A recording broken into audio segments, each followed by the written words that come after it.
Hey there guys, I am the Six Machine and welcome back to another Warhammer video. We are here again with some more Tyranid teasers and previews in the run-up to the Codex pre-order this weekend, and following on from their adaptations yesterday, the Tyranids also, much like every other 9th edition book, have their own table of upgrades, which you can get for a points or power cost, and these are for the Tyranids called Adaptive Physiologies. Like we've seen with the other books in 9th edition, these allow you to select a unit and give it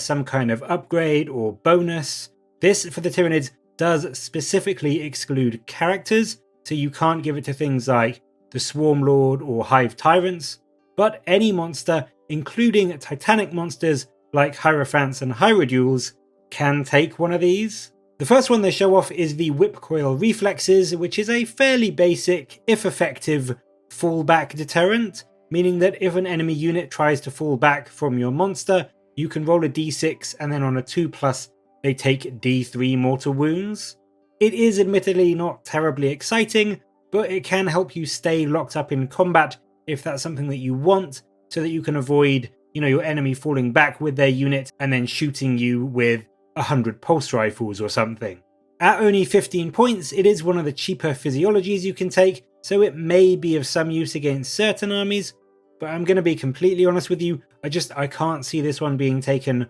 all that often unless you have a really specific plan for it in mind. Up next, we have one of the cheapest of the physiologies, Synapse Enhancement, and I actually think this one is pretty damn good. It's a little bit undercosted, I think, because for 10 points, this grants your model not only Shadow in the Warp, but also the Synapse ability and the Synapse keyword. So if you want to give a big blob of Gaunts some extra Synapse protection as they move up in melee, giving this to a Carnifex which is running up alongside them just gives you a bit more reliability in case the Squad of Warriors or the Hive Tyrant that is also close to them gets shot off the board. As I said, it is a nice cheap 10 points, and I think just having that extra bit of reassurance to know that your big squad of Gaunts can basically be immune to morale for just an extra turn or two really does make it worthwhile. The extra Shadow in the Warp aura is just, in my opinion, a very nice cherry on top, and I mean it can help if you are up against a psychic heavy army like the Eldari for just spreading out that -1 to cast debuff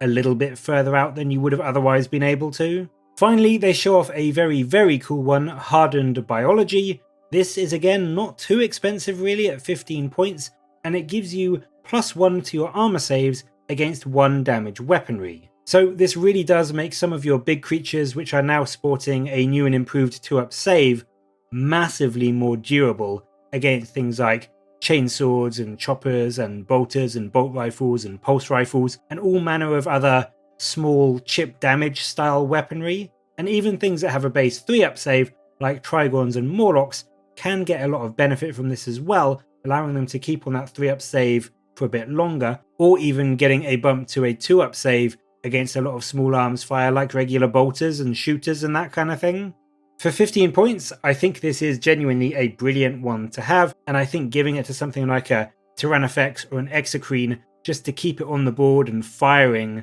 for as long as you possibly can, I think it is going to be one that you see a lot of, especially when you have, one big creature like a Tyranifex that you just want to keep alive for as long as you possibly can.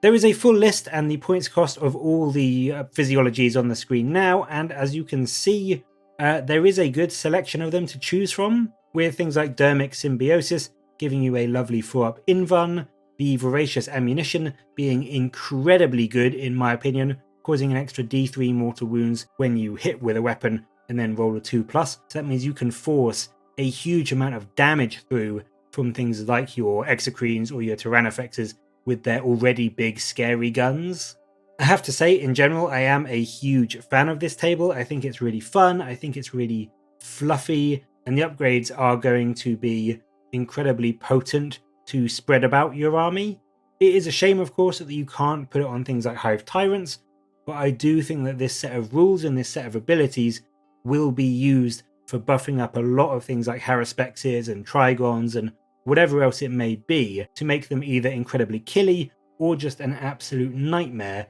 for your enemy to kill. But what do you make of these rules? And of the 3 that were shown off by Warcom today, which one is your favourite? Let me know in the comments below, and as always, thank you very much for watching. Please do like and subscribe for more Warhammer content from me. But until next time, I'll catch you later, guys.